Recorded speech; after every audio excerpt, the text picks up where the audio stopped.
Some of us are outwardly successful, but inwardly feel unhappy and living a life lacking in purpose and meaning. The Necktie and the Jaguar by Carl Greer can help you discover what's important to you and how to go for it. For more information or to purchase the book, visit carlgreer.com. That's CarlGreer.com.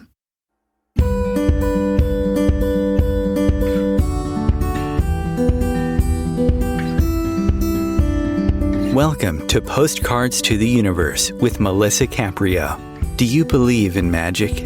What if you were told that all you had to do was get a little creative and work a magic spell to bring anything you can imagine into your life? Here on Postcards to the Universe, we will share manifesting, tips, postcards, creativity, abundance, and prosperity. Here is your host, Melisa Caprio. Hello and welcome to Postcards to the Universe with Melisa, creating the life you crave. I hope everybody is doing well. How is everybody doing this beautiful November? It's a great time of the year, the holidays. I love it. I love it. I love it so much at this time. And we've actually been getting some, people who listen to me a lot know I talk about the weather down here in Florida. We've been getting really nice weather. It's cool and breezy. So I just love that. So I am getting in the spirit. Today I have author Clare Goldsberry talking about her book, The Illusion of Life and Death, Mind, Consciousness, and Eternal Being. And she's going to be joining me here in just a few minutes. For those of you who are new to my show or you're tuning in for the first time, I am also an author. And my book is titled Postcards to the Universe, Harness the Universe's Power and Manifest Your Dreams. And in my book, there are 30 manifesting stories along with photographs that I took of the contributors' manifesting postcards. I included their manifesting stories alongside the image. There's writing exercises to help you get clear on what you want to manifest, and a toolbox full of fun exercises on how to manifest love, money, health, career, and so much more. If you're interested in doing inner work exercises and reading people's incredible journeys of transformation, inspiration, and manifesting, please go to your favorite bookstore and you can purchase a copy. Each week, I share on Mondays a Magic Monday message. It's an image of a manifesting postcard that I photograph with an affirmation. And I like to focus on that affirmation for the week. I tap into the energy of that affirmation and keep repeating it to myself to increase its power to become a new belief that I incorporate into my life. And this week's Magic Monday message is funny. I thought this one was kind of funny and witty. And it's, we are all mad here. The best people are. So what does that mean? We're all mad here. It's a quote from Lewis Carroll's Alice in Wonderland, and the character, the Mad Hatter, is saying that everyone is unique or weird, if you want to use that word, in their own way. And I believe your uniqueness is your magic. So ask yourself how you would like to use your unique magic. Once you really get how unique you are, it's like a light is turned on inside. Suddenly you understand that you have something to offer that is magic. It doesn't have to be a world changer. You don't have to design a way to clean the planet of trash, but if you do, that's awesome. I can't wait to see it. I couldn't do that. Your magic may be something that's only seen by a select few, but the ripple effect from that is not small. Don't think it is. The interconnections on this planet are huge. Small things create large effects. You may not even see how your magic plays out, but it may be the only way it can manifest is because it came from you. What we want to do is see ourselves the way we were created, as the precious and unique soul that we are. To know that in every part of our being, down to our bones, that this is true. Like anything else, it takes constantly reminding ourselves of this fact. You can't let up.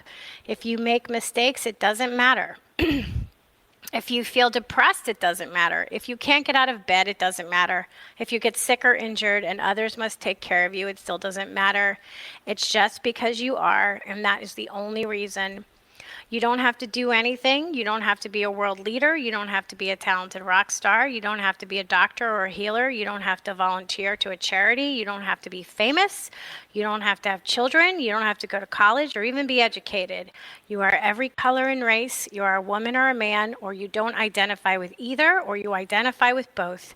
You are special needs or you are not. You are young or old. You are tall or short. You are healthy or sick. And you can be kind or not. You can be a Democrat or a Republican or an independent. None of it matters. All you have to do is be you. So to see the images of the magic messages with the affirmations, you can go to my website, Postcards to the Universe, or any of my social media platforms, which is all under Postcards to the Universe, and I post them each week. And if you're on Facebook and you want to join a fun Facebook group that's uplifting and light, I have one called Postcards of Love, where we share inspirational images and stories. Okay, so I wanted to mention as a support that author, the #1 New York Times bestseller of The Book of Awakening, beloved poet, teacher, and storyteller Mark Nepo, who I had on my May 26th show, is offering. It's an amazing interview, by the way, and it's in the archive, so please check it out. He is offering a 3-session webinar this November called The Fire of Aliveness, Coming Back into the World. And the dates are the 21st, November 21st, November 28th, December 5th, this year from 1 to 2:30 p.m. Eastern Time. And Mark says we are cast into a totally new flow when the pandemic hit. And now that we are emerging, we face challenges in returning to life after such a long solitude. The Fire of Aliveness focuses on how we can cross the threshold from solitude back into relationship with ease and grace. It's been a deep journey, and here we are, ready for new life to emerge. The link, if you're interested, is live.marknepo.com. And Mark is such an inspiration, and I wanted to share this amazing and very affordable webinar to help guide us back into the world. Next week, I have guest Victoria Gallagher, and she's a worldwide leader in hypnotherapy, a best-selling author, international speaker, life success coach, and renowned authority on the law of attraction. She has dedicated her life to empowering people all over the world to successfully live a life of liberty aligned with their dreams through her effective meditative recordings and online courses. And she has a popular law of attraction show called The Power of Your Mind podcast. So join me next week for that. All right, so to get to my guest today, I'm very excited to talk about this subject. Clare Goldsberry's latest book, The Illusion of Life and Death, Mind, Consciousness, and Eternal Being, helps readers understand, quote, the end of this lifetime is as important and miraculous as the beginning. It's truly a time to celebrate the life and the death of a person, end quote. Sharing the wisdom and knowledge of the ancient sages, spiritual teachers like the Buddha, drawing from her insights as a Buddhist practitioner, her studies of Christianity, Ageless Wisdom, Hinduism, and her partner's cancer journey, she provides a profound view of living and dying as seen through the ages by those who have sought answers regarding the most mysterious aspect of life. Her book is arranged in 4 sections: what is life, illness, old age, and death, looking deeper into death, and finally, what happens after death. The Illusion of Life and Death covers topics such as karma and reincarnation, suffering, living consciously, understanding consciousness and reality, the mind, and learning to embrace what is a non-attachment versus detachment, the business of illness, and the cost of keeping us alive, as well as dying with grace and dignity, and even discusses suicide. You want to find out more about her, you can go to her website. It's claregoldsberry.com, ClareGoldsberry.com. Welcome, Clare. Thanks for joining me today. Thank you, Melissa. I appreciate you taking the time to speak with me about the book. I'm excited.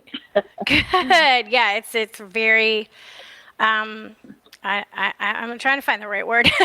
It's very impactful. Maybe not exciting. yeah, it's very impactful and it's very rich. And so why don't you share a little bit about, your background in what brought you to write the book? Well, I've always been a student of religion and religious studies, spiritual traditions. and have had a varied path through religions and spiritual traditions. And when I came up on Buddhism, it gave me a lot of answers to questions that I'd had since childhood. And one of the questions I think that all human beings have is surrounding the mystery of death. What happens when we die? Right. And how do we die? I don't think I was ever even told anything about death or dying until I took up practicing Buddhism in the mid-1990s. And it was the first time that I was actually instructed to remember death. Always remember death. That it was a key to learning how to live well. And I began seeing death and life in a very different light. And it was a good thing, because when I met my significant other, Brent, in 1995, I didn't know at the time, but I was in for an amazing path that would not only call me to look deeper spiritually into life and death, but to actually have realizations about it that I never thought I could have before. And I think we need in the West to learn how to die better. I've often thought that the Eastern traditions, they seem to die better than we do in the West. And so I wrote the book with all of these components of Brent's cancer diagnosis, of the Ageless Wisdom, the Eastern philosophies. I wrote it to provide this kind of a broad-based look at what is living and what is dying, and how we can do both better. Yeah, and I thought it was amazing because you talk about Brent in the book, and about how his perspective when he got the diagnosis, and which was kind of amazing, sort of, the way he sort of handled, what was given to him, and what he was going to do with the rest of the time that he had, which I thought you really described well. Thank you. Yes, he described it as an adventure, just another of life's adventures, And I guess people found that a little bit odd to describe a terminal diagnosis as an adventure. But that's kind of the way he looked at life. He didn't really have a specific religious or spiritual outlook on life. He just sort of had always lived his life the way he wanted to live it. And he enjoyed everything about his life. And there were no judgments. This is bad, that's good. He never seemed to battle anything. Things just sort of went along and turned out like they did. And I'd never known anybody like him before, actually, that could just embrace everything. And even little things he would say, and I would go, that sounds very Buddhist, what you just said. He goes, really? He said, well, I don't know anything about Buddhism. He said, that's just what I think. So I think some people maybe are just natural, I guess you could call them natural Buddhists or natural spiritual people that can tune into these things without having been brought up in a specific way, in a specific religion or spiritual tradition, which I think they're very lucky, because sometimes being a seeker can be exhausting if you take it far enough. Yeah, right. It's true. It's true. It can be. Yeah, because like you said, in Western society, we are not prepared to handle death. Nobody prepares us. There's no, even if you, like you said, even if you're with somebody or somebody or somebody you love has a terminal illness and they're going to die, the way we handle it is we don't know what to do. And there's such a fear around it. And you talk a lot about that fear, and you say fear of death needs to be overcome to be able to live our best life. So how do we do that? Well, I think one of the keys to that is practices such as impermanence and non-attachment, which kind of go together. All things are impermanent. Everything that is created, even every experience, every relationship is impermanent. And I think that the problem is, in the West, we tend to go at things as if everything is permanent. Everything is what it is, and it's going to stay what it is forever and ever. And we attach to this idea of permanence, and that ultimately leads to suffering, because we always find out that everything is impermanent. Nothing lasts.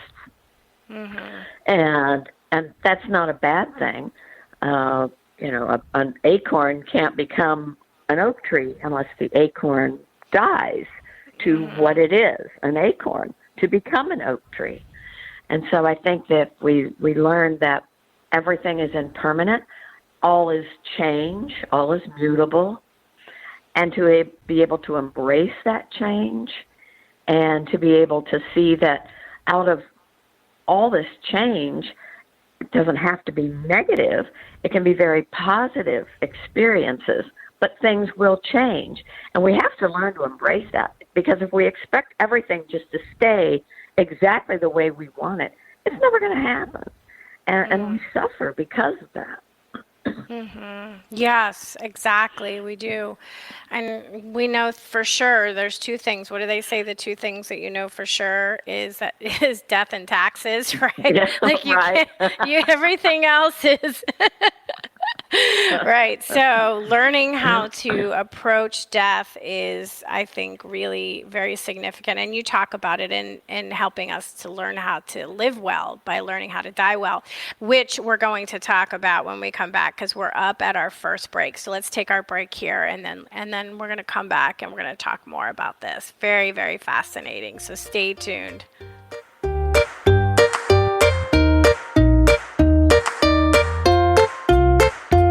Conscious media for conscious minds. OMTimes. Host your show on IOM-FM, the radio network of OMTimes Media, one of the more recognized brand names in the conscious community, and is backed by the extensive marketing reach of OMTimes. Hosting a show on IOM-FM immediately connects you with our extensive dedicated community.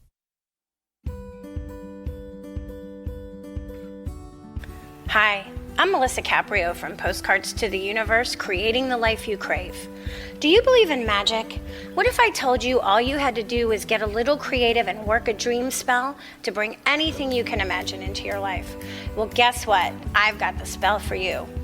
Postcards to the Universe, a global movement for manifestation, is a casting magical tool for you to use whenever you want. How does living in passion sound to you? Join me in my movement where you get to create in the magical playground. Let's think outside the box and do some playful conjuring. By casting out our desires with a manifesting postcard, we explore our hearts and allow the alchemy of our dreams to appear. And don't forget to tune in each week here on OMTimes Radio with my show, Postcards to the Universe, creating the life you crave at 4 p.m. Eastern Time. I share tips on creativity, abundance, and prosperity, and you will be introduced to the coolest guests, trailblazers, mystics, and creatives who enrich our lives.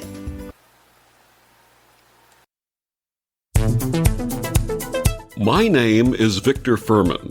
Some call me The Voice. I've always been fascinated with human nature, spirituality, science, and the crossroads at which they meet. Join me Wednesdays at 8 p.m. Eastern on OMTimes Radio, and we'll explore these topics and so much more on Destination Unlimited.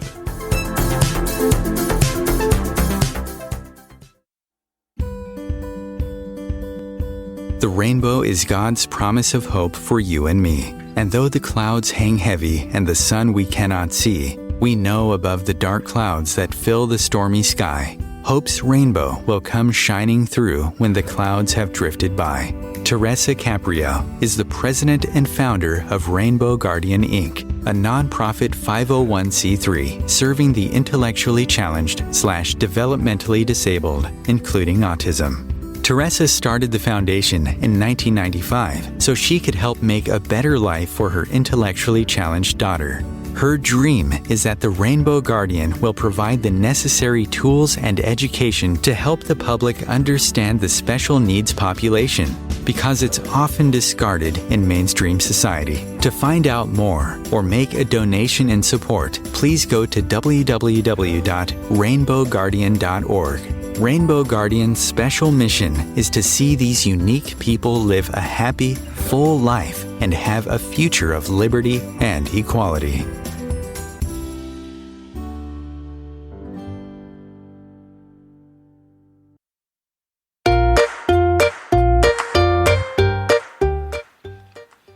So if you're just joining me today, I have author Clare Goldsberry on talking about her book, The Illusion of Life and Death, Mind, Consciousness, and Eternal Being.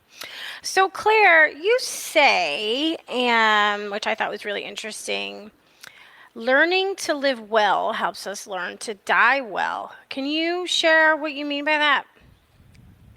Well, I think it has a lot to do with this whole idea of fear, and what fear can do to us. Fear really is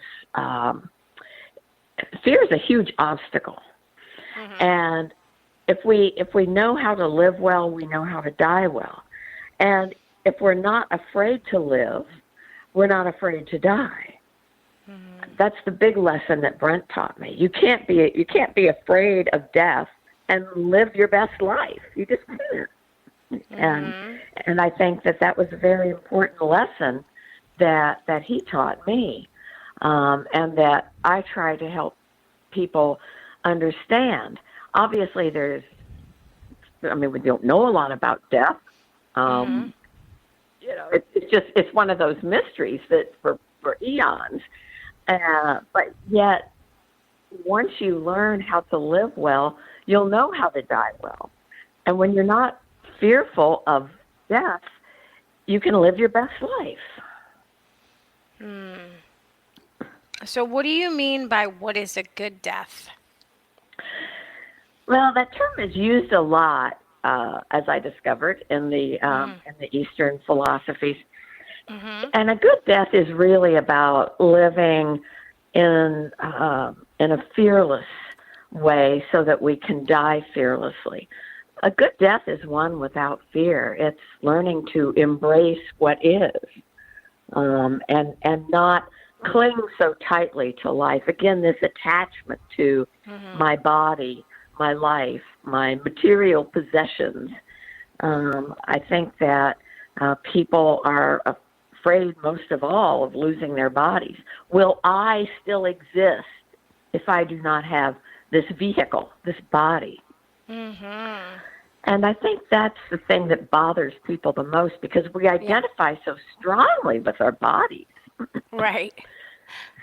Yeah, we do. With who we are, right? With our ego, with that who we are, that's how we identify. Exactly. And attachment is just wrapped up in the ego. That's the reason, when I say non-attachment allows us to get the ego out of it, and to allow it to be. And I think that that's a very important point in learning to die fearlessly, is to not be afraid of who we are and who is the I that will continue after I've left this vehicle I call my body. Yeah, that's perfect, because my next question was going to be, what do we know about life after death? Well, not much. I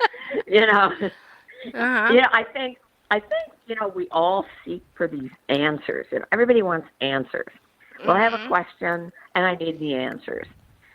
And when it comes to life after death, it was kind of interesting. One evening in a Buddhist class, we were talking about this subject, and And, somebody actually asked that question. Well, come on, what do we really know about life after death? And our teacher said, virtually nothing.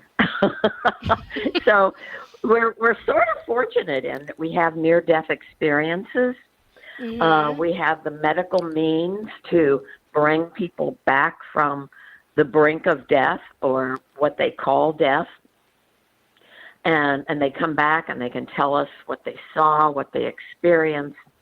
And a lot of these people who have NDEs always say that they will never be afraid of death, that it taught them that there is something, and maybe that something has more to do with what you are expecting, maybe your expectations about what your life after death will be, or what your future lives will be, has a lot to do with it, because, we all create our own life in our own mind. Everything is created in the mind by the mind, and nothing has any inherent reality from its own side. So I think that what we believe and what we expect has a lot to do with what we ultimately will experience. So it could be different for everybody.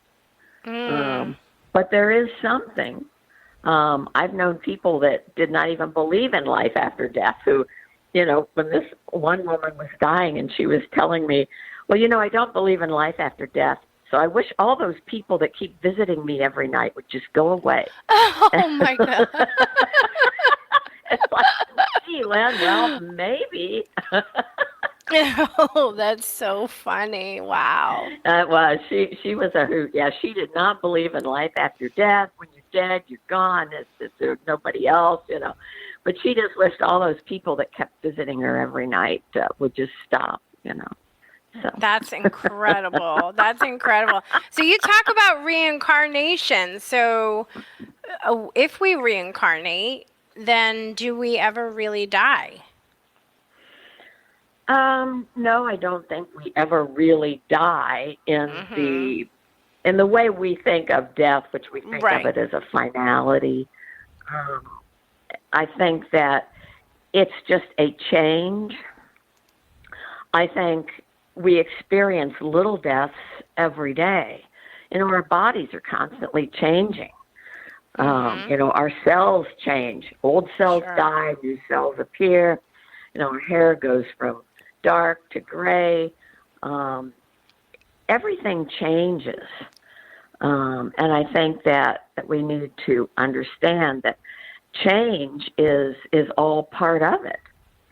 And I think that how we die, we experience these little deaths every day. We're just not aware of them. So death ultimately is about change to a large degree. It's about change from being manifest in a physical vehicle by which we identify ourselves when we look in the mirror into, you're still manifest. You're just not manifest in a specific physical vehicle. Doesn't mean that there won't be a new physical vehicle in which you can become manifest. Yeah. Have you been studying into reincarnation? I mean, do you, I feel like I know the answer that you're going to say when I ask you, do you feel you're going to see Brent again? And I feel like you're going to say, yes, of course I am. Like that you believe that, but I'm answering for you. So first, do you believe you'll see him again? Well, it's interesting because I think I will encounter the entity that was Brent in this life. Right. Now, will that entity, even in dreams, just for example, I will dream about people I know. They do not look like the person, the physical person, and yet I know that is Jimmy, for example. Yes. I have those even though, too. They're wild. They're wild. Yes. Yeah, they're wild. Yeah. Yeah. I mean, and I think it's sort of like that. It's just like when Brent and I met, we kind of we had this connection, like we could finish each other's sentences. It was weird, like we'd known each other before. And I think it's kind of like that. You know, will I know him because he looks exactly like the Brent when he was in this physical body on this particular space-time continuum? No. But we will know. You will know. Yeah. Yeah, I love thinking that, and that gives me a lot of comfort. Personally, this is personal, when people say they believe that when you die, that's it, I always feel a little bad, for that they don't have this. Because I take a lot of comfort in believing that I would be reunited with the souls that I loved, and that we've probably reincarnated many times together in many lives to work out whatever we need to work out. So. Yeah. And I've heard, too, that we tend to stay in family groups to a lot of extent. I've had some other experiences with my own children to do with, reincarnation and the family groups. I won't go into it here, but yeah, I do think that we make those connections over and over. Yeah, I think so too. Of course, we're just speculating here. We don't know for sure. But No, and it's all based on experiences that I've had, questions that I had that I felt like I got the answer to. It's not going to be the answer for everybody. Right. But I always tell people, the questions are always more important than the answers. If perchance you get an answer, then embrace it and see how it works. It may not be the answer, but it may be an answer for you at this moment, which is good too. Yeah, and you talk about in your book that you're a practicing Buddhist. So, for those who are not familiar, how do Buddhists view death, and how is that, different than, say, the way Christians view it, in understanding death on a visceral level? Well, I think the biggest difference is in the Eastern traditions, whether you're talking Hinduism, Buddhism, and I can't say that I'm like a pure Buddhist, but that's what I ground my beliefs in. I think that the biggest difference is in the Eastern traditions, there is not just one life, this one life only. In Christianity, and I was growing up as a child, and you're told, well, you have this one life, you were born, you have X number of years, and you die, and then you go to heaven or hell. Right. And I never could understand how it really worked. Okay, if God loves everybody, then why doesn't everybody have the good life that I had as a child? Right. Whose parents bought her, horses and, all this great stuff, Yeah. And I think that's the main difference, is learning that we each have the life that we have created, maybe over many lifetimes, that each lifetime provides us opportunities for new and different experiences, for maybe correcting things that maybe didn't work in a previous life and now they work. And I think that, because I do think that karma plays a big role in it. I've always been told that you can't believe in reincarnation unless you believe in karma, because the two kind of go hand in hand. And I think there's a lot of nuances in both of those things that I think people don't take the time to really study and meditate upon, and look at the various Eastern traditions and how they put those things together. It doesn't happen just automatically. It takes a lot of study and a lot of contemplation and meditation to get some of these answers so that they really jive with what you're trying to put together. Yeah, and what I've always when I see horrible things happen to really good people, I'm using the term good, but people and you ask the question why, the only thing that has ever brought me any kind of understanding is, well, maybe this soul chose those lessons for this lifetime. And it's something that I just can't understand, because that's the only thing that makes sense. Because like you, why would God give me a wonderful childhood and let another person grow up in an abusive, terrible childhood, if God loves us all? So that's the only thing that makes me stop and go, there's more to the story that I don't understand. Mm-hmm.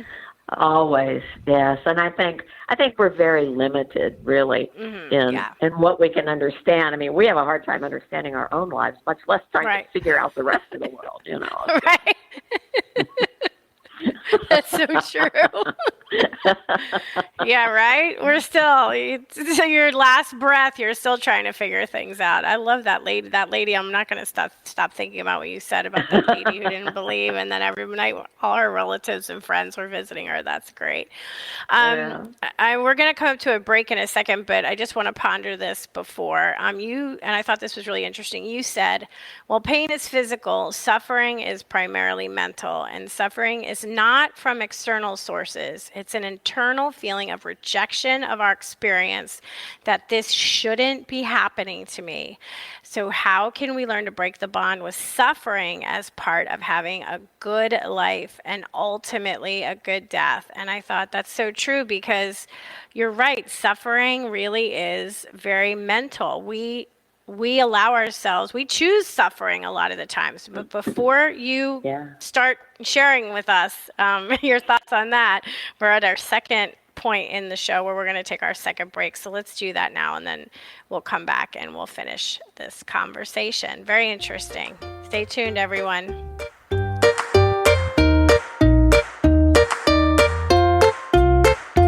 The Real Conscious Connection. OMTimes Radio. IOM FM. OMTimes Magazine is one of the leading online content providers of positivity, wellness, and personal empowerment. A philanthropic organization, their net proceeds are funneled to support worldwide charity initiatives via Humanity Healing International. Through their commitment to creating community and providing conscious content, they aspire to uplift humanity on a global scale. OMTimes, co-creating a more conscious lifestyle.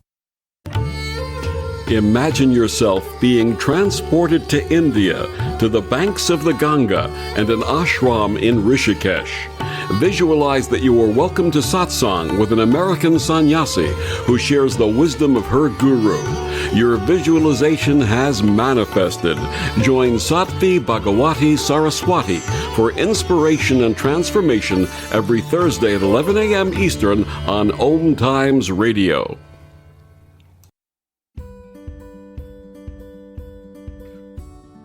Hi, I'm Melisa Caprio from Postcards to the Universe, creating the life you crave. Do you believe in magic? What if I told you all you had to do was get a little creative and work a dream spell to bring anything you can imagine into your life? Well, guess what? I've got the spell for you. Postcards to the Universe, a global movement for manifestation, is a casting magical tool for you to use whenever you want. How does living in passion sound to you? Join me in my movement where you get to create in the magical playground. Let's think outside the box and do some playful conjuring. By casting out our desires with a manifesting postcard, we explore our hearts and allow the alchemy of our dreams to appear. And don't forget to tune in each week here on OMTimes Radio with my show, Postcards to the Universe, creating the life you crave at 4 p.m. Eastern Time. I share tips on creativity, abundance, and prosperity, and you will be introduced to the coolest guests, trailblazers, mystics, and creatives who enrich our lives. Coping 19, brought to you by CDC and the Ad Council. If you're feeling increasingly lonely right now, you're not alone. It's totally normal. Even though we may not be able to get together in person, connecting virtually with friends and family still gives you a chance to interact with people and may help raise your spirits. Join a virtual book club, set up group text chats, or online video coffee breaks with coworkers. Find more self-care and coping tips at coping-19.org.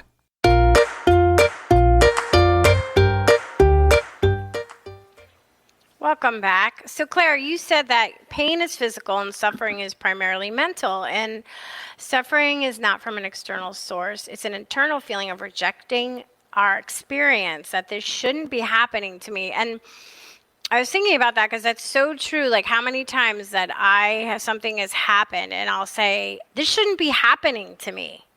And then, right? Well, who should it be happening to? Right?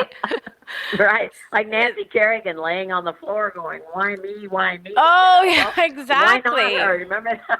Remember that? Like, yes, I do remember that. So how do we break that suffering bond? Because I think a lot of people are addicted to suffering. They won't admit it, but they talk about their problems and they see it a lot. I see it a lot. Right, right. I've actually heard a number of people say, teachers, most recently a Hindu teacher that I really love, who said that people are more addicted to their suffering than they are their pleasure.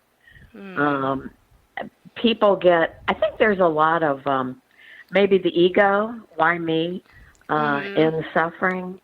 And I think suffering is a choice to a great degree.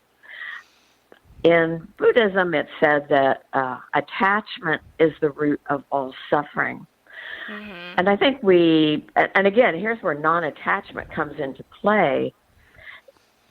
And that is, if you get attached to the way things should be, ought to be, you're going to suffer because things should not be this way.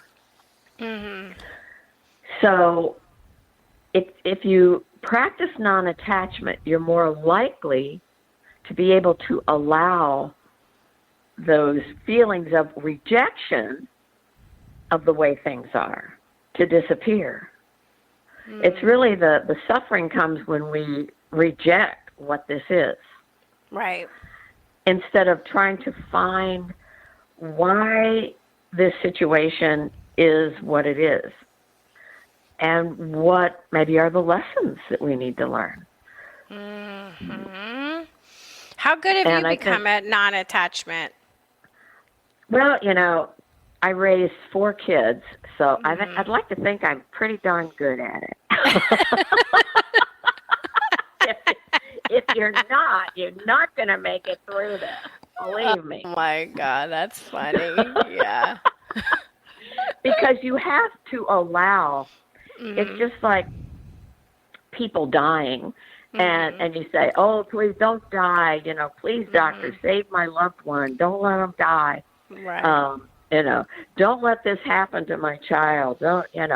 You have to be able to allow everybody's life to play out as it is meant to in their individual manifestation. If you get locked into every single drama and wanting life to be exactly like you want it to be, and you want your children's lives to be exactly what you thought they should be, and nobody should die, and you are going to just destroy yourself with this. Yeah. You're going to be suffering beyond belief. Yeah. So you've got to learn to let that go. Yeah. Yeah. Yeah. And you talk about how crisis gives us an opportunity to grow spiritually. And if we can look at a crisis in that way, instead of looking at it as, oh, why me? I don't want this to happen, because that just creates more suffering. So how can we look at crises, I think is the correct way to say it, in a way like that? Well, maybe we don't consider it to be a crisis, but You know, Brent's diagnosis of esophageal cancer, he didn't really consider that to be a crisis, as it was just another adventure in life. Wow. I think we label things, you know, oh, this is a crisis, that's a crisis, I can't stand this, I don't want that. And I think that's where we get into trouble with suffering, with the mental, it's the mental thing, I don't want this.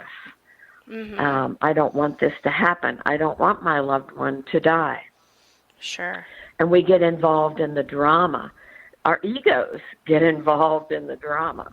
You know, it's ego with that attachment thing, the idea of permanence and things should never change, and I should have the good life forever. And I think that's the problem with suffering.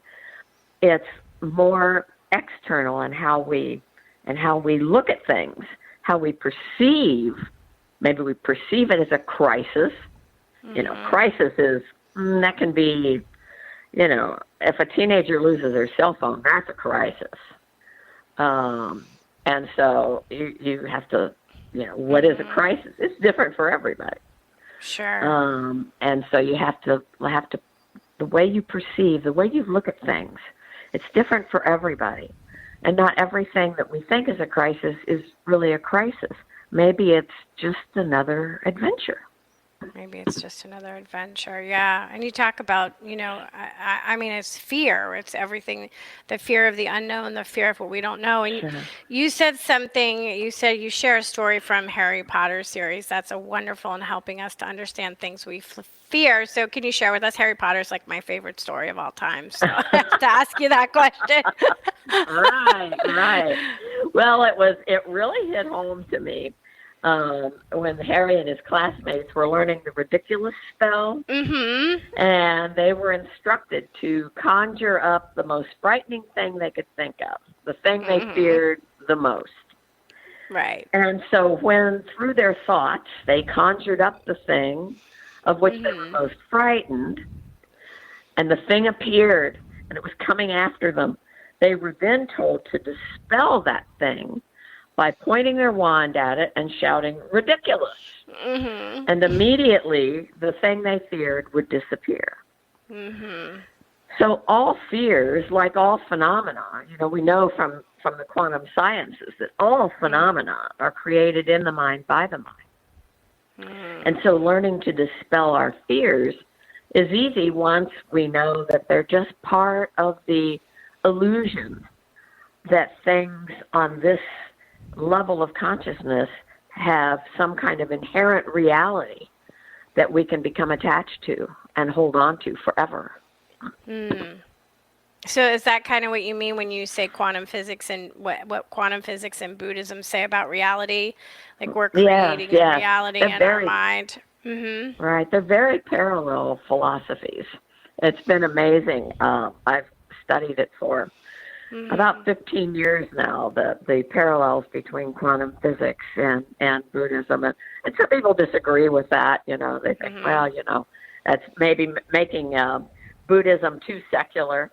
But a number of books have been written about that, the parallels between Buddhism and quantum physics. And yes, it's the whole idea that everything is created in the mind by the mind, that we can affect our lives by how we think. And that's certainly not a brand new idea. No, it's not. And science is catching up with it. There's actually studies that are now, which is really kind of nice. So you said something, you say realer reality. And what did Brent share with you in his last days? What's realer reality? Well, I think what he meant was that he was actually seeing the illusion of all the phenomena on this material plane. Wow. There were many times when he would be confused about exactly where he was.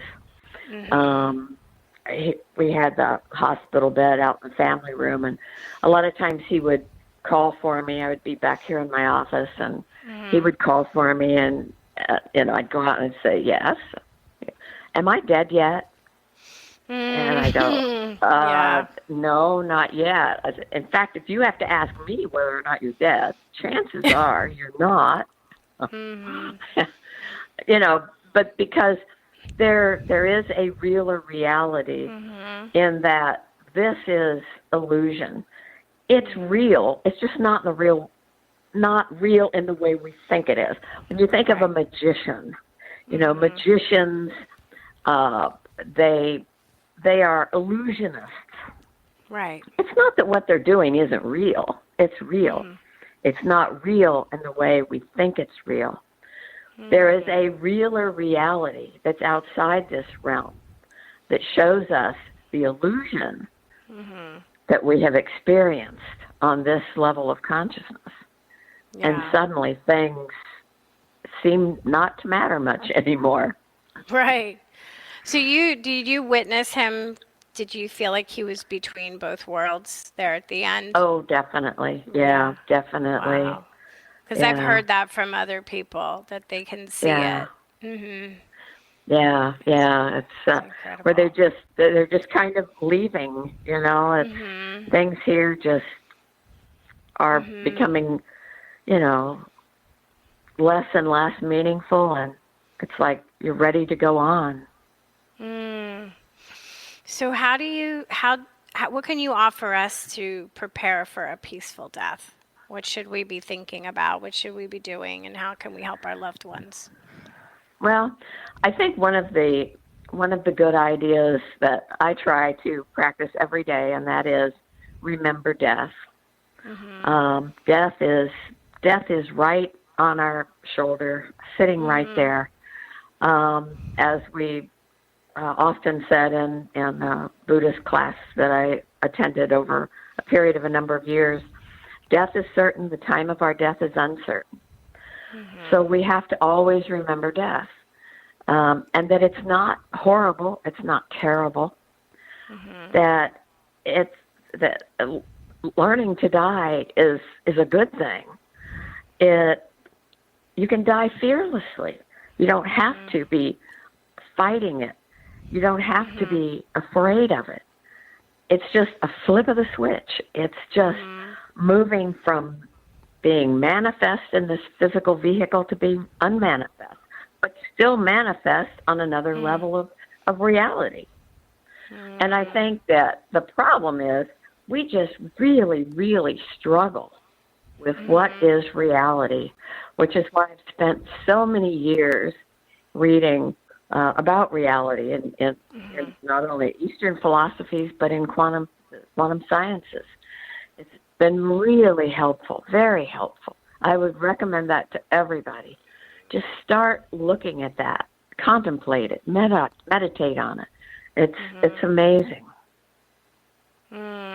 Yeah, well, we only have a couple of minutes left, so is there anything that we didn't cover that you really think that people should know listening to you today?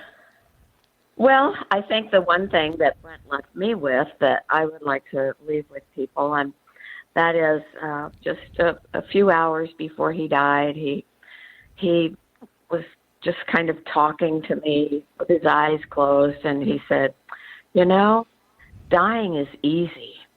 He said, it's really easy. He said, I thought it would be so much harder than this, but it's not. It's really easy. And that was kind of the last thing he left me with. And I thought, wow, what a great gift to have been given, that it's really easy. And I think that maybe we need to remember that, and remember that we can die fearlessly. We can die with ease and grace and dignity and not be afraid. Wow, what a gift. Those words, that's pretty powerful for that to be the last thing that he said to you. That's, oh my Lord, wow. It just gave me goosebumps when you said that. We don't think of it as that. Of course, we want to hold on, as tight as possible to our loved ones, because we don't, Even though it's like you said, they're just unmanifesting in this physical form to manifest somewhere else. We don't want to Right. detach from them, and we have to let them go for a little while. And that's, I think, what's so hard for us. Like if you could still call up your loved ones like on Skype and said, yeah, okay, we're going to meet at this time. I think it wouldn't be so terrible, because it does feel like a finality. And what I loved about your book is you're sharing how it's really not. It's not a finality, So I thought I Right. really, really loved that. I really love that. Well, good. I'm glad you found it, helpful. Yes, and for any of you listening who is dealing with somebody who is suffering a terminal illness, or if you've lost somebody, this book has a lot to give you comfort. That's what I think. So yeah, please check her book, and you can find it. Where can you find your book, Clara? I know you can find it on your website, claregoldsberry.com, but it's listed on all the bookstores, right? Audible. Absolutely. Yeah, all Absolutely. there. Amazon. Any of your favorite booksellers? Yes. Mm-hmm. Well, thank you so much. I so appreciate you sharing your wisdom with me and with us today. Yeah, it was really, really great. Things to think about, people, really. Dying is just part of living, and how we can die with ease, right? Who would have thought that it was that easy, that it's that easy. Thank you, Claire, for being here. Okay, guys, thanks for listening. Thanks for listening to Postcards to the Universe with Melisa, creating the life you crave. And I'm wishing everyone a wonderful week filled with joy, abundance, and love. Peace.